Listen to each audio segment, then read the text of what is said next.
Good morning and welcome to Provident CRM Ask Us Anything session. Believe it or not, it's the 18th of November 2025, and unfortunately, this is our last session of the year. As usual, your host today, it's myself, Trevor Rogerson, and the peerless Emma Haines, our Customer Success Manager, who many of you will know. Before I hand over to Emma, who's going to be doing all the hard work today, I want to do a bit of housekeeping. Today's session is going to be 30 minutes as usual. For those of you familiar with the platform, on the right-hand side, you should see a chat box. Feel free to share your thoughts in there. And also, part of the registration process, we did have a Q&A section. So some of you have submitted some questions, which we'll address later. If, as you're seeing what Emma's presenting today, if any questions come up about how you're using Sugar or about any of the updates, feel free to post your questions and we will address them if we have time at the end. If you're attending, your manager calls, you get a phone call, you need to jump off, we will send you a video recording within 24 hours. And with that, that is all my boring stuff out of the way, and I'll pass over to you, Emma, to run through your bits. Perfect. Thank you, Trevor. Hi, everyone. As Trevor mentioned, most of you will either have spoken with me in the past or have cadence with me, so it's nice to see you. And also some of the new faces that we've not yet spoken, but hopefully we will, following on from this call here. So today we're just going to go over a few of the release notes that have been come out in 25.2. We're going to cover off Sell and Serve and also some that have gone to Premier for those that are using Sugar Premier, more around the enhanced forecasting. So if we just jump to the next slide where we can see some of the changes that I'm going to be going through today. So the update, I've kind of gone through and picked out some of the ones that I quite like as a Sugar user and as a person that speaks to quite a lot of our customers and goes through the hands-on side of things. So we're going to cover over the scheduler user face update.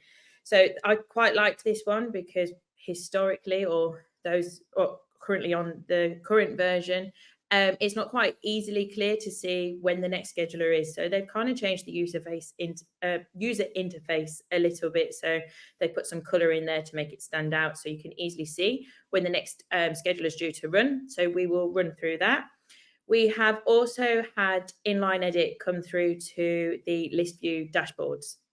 So there's a little edit button on any list view dashlet now, which makes it quite easy for users to go in and edit on the fly rather than having to open up the record. So that was quite a nice one. On the meetings, they've added 3 new fields, so they will just appear once the update has happened. You're able to drag these off should you want to. But literally, it's a recording URL, summary, and transcript. So it's allowing the user to go in and copy and paste. Then we have some updates to TinyMC editor. This is for PDF Manager and email. So that's quite a welcome change for those that are able to use TinyMC. Not me, unfortunately. So I won't go into too much detail on that one. But if you want to know more, let me know because I can obviously use the team behind me to come back to you with any questions.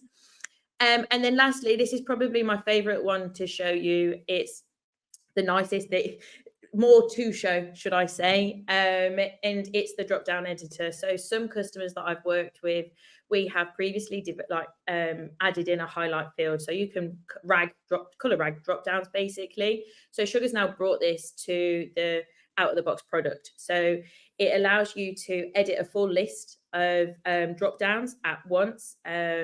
It also gives you the ability to reset the drop-downs to their default, all within one click. So it's giving quite good improvements to the drop-down editor only at the moment, but it gives you faster results and obviously less clicks for the users. So what I will do is if we just jump to the next slide, Trevor, and I'll cover off some of the features that are coming in Premier. So opportunity of updates. This one's probably one of my favorites. So we use Premier over here. And what this allows you to do is when you go onto an opportunity, you're able to see whether an opportunity has increased or decreased in value. If it's increased, it shows the value that it's increased by since the opportunity was created in a nice green text, and decrease, obviously red. If you change the expected close date, again, it will say how far it's been pushed out by from the original date. So I really like that one. We use it quite heavily here, which is really good. They've also added some filters to the dashboards. So users are now able to use in the past for date slicers, and they've added some more filters to the discovered dashboards as well. And they've also added a checkbox to allow you to say that on a dashboard that they would like you to show data that's related to the current record that you're on. So on this slide, I'll probably mainly show you around the opportunity updates, but if there's anything that you wanted to know more, ping it in the question box. If I can't answer it here and now, I will obviously follow up straight after the call once I've gone off and looked into it a little bit further for you. So I think now that is the end of the PowerPoint. So I'm just going to jump in and show you some of the changes that have happened. So if I can just share. So hopefully you can all see my screen now. So first of all, if I just kick off, because I'm on the dashboard section, I'm just going to scroll down here and you can see I have this dashlet that shows my account. So this is your list view dashlet. And what Sugar have done is they have added a nice edit button here just to make it easy for you to edit the record within the list views. So that's quite a nice, easy, quick change there. I'm going to jump then to the next easy one to show you. And I'm just going to go to meetings. So if I click onto an existing meeting that's in my demo environment, you can see down below here that we have had transcript, summary, and recording URL. Like I mentioned, these are all text box fields. At the moment, users, if you wanted to utilize them, it would be copy and paste if you're using, I don't know, Zoom or Teams, for instance. So they're just 3 fields there to kind of segment your data a little bit nicer. Then I'm going to jump into the scheduler changes. This is bad. I'm whizzing through this, so I do apologize. So to check the scheduler, you must be an admin. So regular users wouldn't be able to go to this area. So if we go to admin and just scroll down to system and hit scheduler, and I'm just going to go into a random one. Let's just go to remove temporary files. So once I'm in this scheduler that's set up, what I'm able to easily see now is when it's next due to run. So a nice bright blue box there, and you can see the date and the time when it's going to trigger. And you're able to see that on all of your schedulers, which is quite nice. Then lastly, the one that's the wow factor for me, and I'm hoping you're all going to sit there and go, oh, wow, that's amazing. And you've not seen any of these releases yet, and mine's going to be the best. Again, you must be an admin to do this. So we're back in the admin section. If we just scroll down to developer tools, and then we hit drop down editor,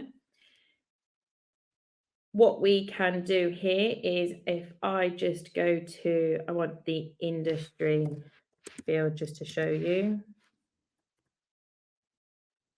So if I go onto the industry drop down, so you can, this is on the accounts module, and this is what the drop down editor now looks like. So as we mentioned earlier, it's all in one screen. It's you're able to edit the display labels all in a couple of clicks rather than the row by row edit that is in the older versions. And the really fun part about the drop-down editor is if we just check this enable formatting drop-down here, we're able to color code all of the drop-down values. As I mentioned earlier, it is currently only on drop-down fields that you're able to do this. So if I just go to, I don't know, say banking, I'm just going to hit the formatting button here, and I have the ability to turn the text to bold. I can change the text font. I can make it italic. I can change the color. So if I change the color to, I don't know, a lighter blue, I'm going to hit save. Give it a second. I'm just going to refresh my system just to give it an extra moment. And then I'm just going to go to the account section. I'm going to click on an existing account. And here you can see that my industry field has now been color coded. If I change it and I go to banking, hit save, you can see that the color and the italic font that I've changed a second ago is there and working as expected. So like I say, I really welcome this change. It adds a nice bit of colour to the system. I feel like it makes it a little bit more intuitive, makes the users potentially want to go and update the fields. I know colours, I'm basically like that dog out of Up, where it goes squirrel. I get distracted very easily, hence me just doing that very much there. So I'm going to stop talking now and pass back to Trevor because, oh no, I'm not. Sorry. God, head back in the game. This is sorry, not nervous at all. Right, moving over now to Premier customers only. So this is for those that are on Sell Premier. If I just move over to the opportunities module here, you can see show the changes within the last 7 days. This is the new feature that they have added. So if I click onto this record here, you can see if I go into my revenue line item, I'm going to change the value to 50,000, no, 500,000, I can't count. And I'm going to maybe extend the expected close date. If I hit save, when I go back to my opportunity, what I should then see is that the opportunity date has changed. It's showing me that the expected close date is 16 days later than I initially set, and also that my opportunity value has been increased, and I can see very clearly how much it's been increased by. So I really like this change. You should be able to see it on the list view as well. So if I just scroll over, you can see very clearly that the likely amount has changed. So this is really good for the sales managers, sales leaders, when they're going through pipelines, where you can easily see opportunities that are increased and the expected close date has maybe been pushed out. So that's really good for financial planning. I really, really like that change, as I've mentioned. So I am now going to wrap this up and pass back to Trevor and stop talking. And yeah, thanks. Thanks, Emma. Yeah, folks, if you have any questions on anything that Emma's just shown you there, post them in the chat on the side and we can have a look at them afterwards. Some of you that had registered had put in some questions. So I am going to bring that back up now and we can go through a couple of those questions. Hopefully those that asked them are in attendance today. Emma, can you confirm you're seeing my screen? Yep. Perfect. And I'm going to ask you that again in a couple of minutes because I'm going to bounce across tabs. So if I am not, if the screen isn't keeping up with me, do let me know. So the first question we had from the RSVP was, how can I access the meeting scheduler within Sugar? Some of you may see a booking link when you get emails from myself and Emma, where people are able to look at our calendars and book in time with us. That's part of the Sugar Connect add-on, which we use through our Outlook. So for those of you with access to Sugar Connect, you may be familiar with seeing it over here, where you can access all your accounts and contacts information. At the bottom of your Sugar Connect, you'll see this scheduler. In here, I've got like 5 different meeting types. Now to edit this, I can simply hit the plus button here, and it brings me to my Sugar Connect portal. So Sugar Connect portal looks the exact same as SugarCRM, but this is where you're just customizing how your Sugar Connect works. Now, for your meeting scheduler, you come over here on the left-hand side, and you can customize everything that you're going to see. So, for example, I've got my landing page here. This is what the end result of my landing page looks like. Some of you may have booked meetings with me like this. You simply click the booking icon, and you can add in for a 15-minute session, a 30-minute session, a 60-minute session. Landing page, everything is built within Sugar Connect, and you just take the URL and add it to your e-signature so people can find time. Useful if you're in sales, BDR, if you're in customer service, customer success manager like Emma. If you're really customer facing, you spend time on calls with people, this is a really useful way of adding another avenue for people to connect with you. And if you want to add in event types, you simply click add event in here. And you can play around with the settings in here to add things like minimal schedule notice, the duration of the meetings, how far ahead they can book meetings. I leave it so that nobody can book anything less than 24 hours ahead. So if somebody wants a demo, I'm not getting 10 minutes head up and getting into a panic saying I have to do a demonstration on Sugar in 10 minutes with somebody I don't know. So based on your business, based on the customers and how you interact, you can play around with these tools, set your own rules, and then people are free to come in, book meetings, and all of that can get logged within Sugar for you. So whoever logged that question, I hope that answers it for you. If anything's not clear, put your questions in the chat and we'll get to them at the end. Next question is it's a pretty straightforward one. How can I change the navigation bar? So as Emma touched upon earlier, this would require you having the ability to access the admin function up here.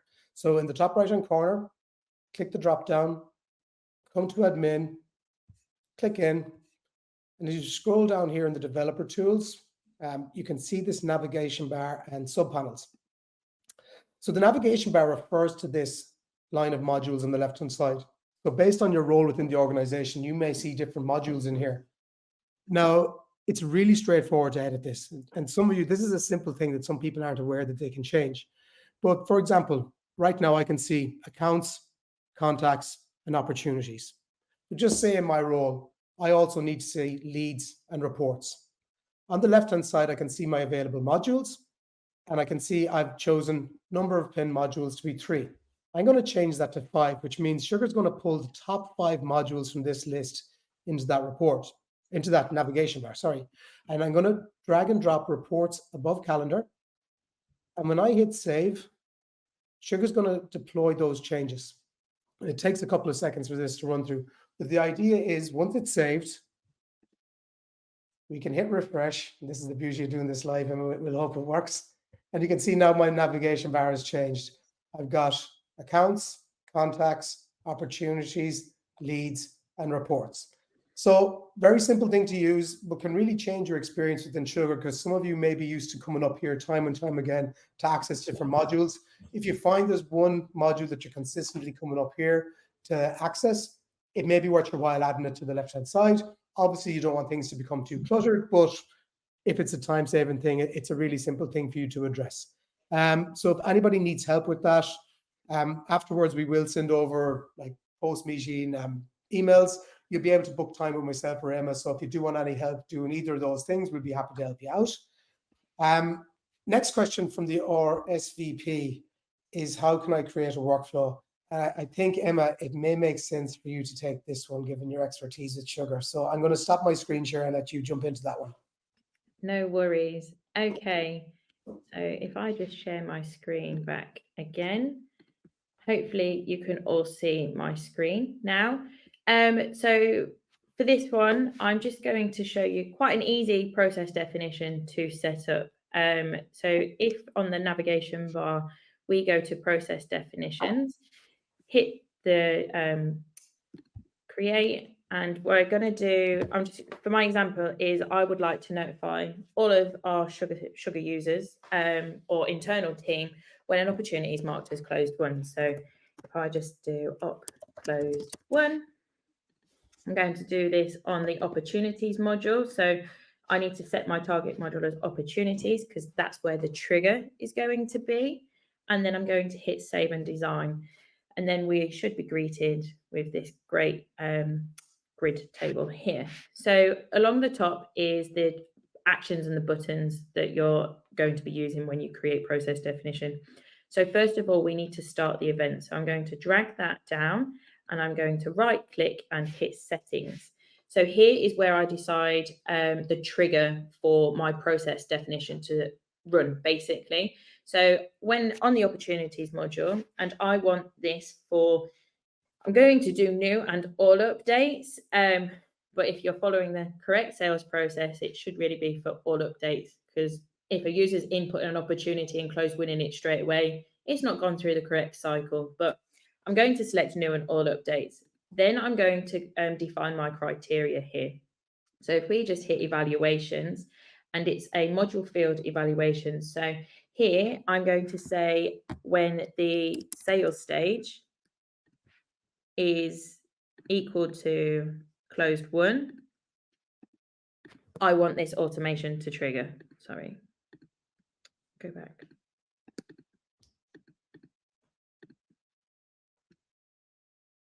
There we go. Sorry, down there to hit add, and then I'm going to hit save. I'm then going to say I want to send a message. So I'm going to send an email to everyone when the opportunity has been marked as closed won. This can be tricky. And then I'm going to end my event here. So it's quite a simple process definition. If I right click on my message, the action is to send one. I don't want to receive. And then I need to go to my settings and define the email template that I would like to send. So I created one of these earlier, a little clip art section there. So opportunity has been marked as closed one. I want it to come from the system admin, or you can have it come from the user assigned to the record, the last modified, and so on. And this is where you then input who you want it to be sent to. So for this example, I'll just send it to my email address. So you have the ability to type in the email addresses, or you can type in the users. You can send it to a team also. So I'm going to hit save. I then save and validate. I'm just going to make sure I marked it as enabled, which I did. And if I just go to an opportunity, here we have one here. I'm going to change the sales stage and all of the revenue line items to closed one. Hit save. And I'm just going to stop my screen share for a second. And I just need to wait a second for the email to be triggered into my mailbox. It might be a little bit slower than usual because it's a demo environment. So once that comes in, I'll share it with you. But essentially, all it would do now is send an email to every recipient to say, hi, everyone, opportunities to be marked as closed one. So that's just a little process definition there with automation in the system. You can have them as complex as you want or as simple as you want. So if anyone wants to go over process definitions in more detail after this call, we can always set some time aside and get together with potentially what your requirement is and what it is that you're wanting to try and implement. That's brilliant. Thanks, Emma. And we've got one more question. I do think this might be another one for you, but let me just do the screen share here. And another one from the RSVP was, can I create a custom module? Absolutely. I actually had a customer ask me this the other day. So Sugar is brilliant because it is so flexible. So you're able to change and adjust or amend the system to suit with your processes. So if you have a process that doesn't potentially fit within any of the existing modules, I don't know, say that you want to capture customer experience. So maybe you're sending out surveys to customers and there's nowhere for you to store customer experience within Sugar. You have the ability to create a new module. So I'm not going to do this for you because it is quite a long process. But if I just show you where you can go and talk about it. So if I just share my screen again for you. So if again, you have to be an admin to do this, not a general user can't. So if we go to the admin section and scroll down to developer tools, we have module builder. If we go into module builder, you have the ability to create a new package. So you would create the package name. So I'm just going to call this test. PCRM is what I always use for our keys if I build for a customer, just because then the customer knows that Provident built it and you didn't build it yourselves. And then what we do is we create a new module. So you can create a basic module, which when we're selecting the module, it depends on what your process is. So for example, a customer experience module, you might have sent out a survey and you want to feed the responses back into a customer experience module. So I would build that as a basic module. So it kind of gives you the ability to go and it doesn't give you a generic template to start using and build on top of. So if we was to select company, it would pull through automatically an address, a website, and those types of fields. File, allow you to upload notes. Issue, that would be similar to the cases module. So they're essentially templates. So depending on what your requirement is and what information you're wanting to store would decide on whether you would hit basic or a template that's kind of there already. So 100% you can build on top of what is already within Sugar. You can add as many modules as you want. We can link that module to other modules within the system via relationships.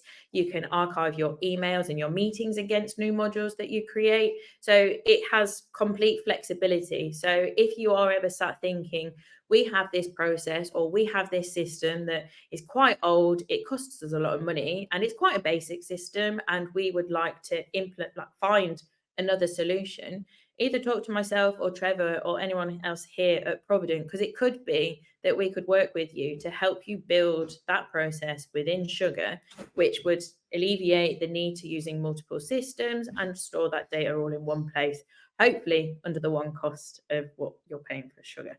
But yeah, I will stop there because I believe Trevor that there was a question in the chat, which is brilliant, from an anonymous person. So thank you for sending that. So you've asked if it's possible to change the report for opportunities, e.g. time to win, win rate. So the date created is from when it goes into the second stage of the opportunity pipeline. I might need a little bit more information here, but from what I've understood from that, Trevor, you might take a different take, is that you want to be able to see when an opportunity moves through the sales stages, so you can pinpoint how long it's taken for an opportunity to move through the sales stages. If that's if I've taken the correct spin from that, yes, that's absolutely possible. We can reach out to me after this call if you want to, but it would be utilizing some new date fields and process definitions. So, for example, when an opportunity moves from new to negotiation, there would be some fields in the background that would be date stamped with a process definition, and every time that opportunity moves through the sales stages, it would be updated in the background, and then we can report on that a little bit nicer, so you can easily see when it is moving through the sales stages and how long it's taking for a person to close it. Like I say, reach out to us after the call. Let me know if that is kind of where you want to get to, and we can always help with that. What I've done, Emma, I've posted your email address in the chat there. So whoever it was, if they want to remain anonymous, they can send Emma an email afterwards. But that's exactly what I was thinking for that one, Emma. Okay, and I'll just see. We got Abby saying that she recently worked with you on customizing some models and that you're doing great. So thanks a million for the feedback, Abby. And I agree, Emma is fantastic. That's it from us. Thank you very much for attending. Our final session of 2025. It's been an emotional year, Emma. How much fun have we had doing these things? Thank you very much, folks. We appreciate you attending. We will send out some emails afterwards. So again, if you've got questions that you're not comfortable sharing here, we're always here to help. Happy to share our knowledge and our experience in any of these products to make sure you're getting the most out of it. So thanks for attending. Thanks for your support throughout the year. And look forward to speaking with you all in 2026. See you later.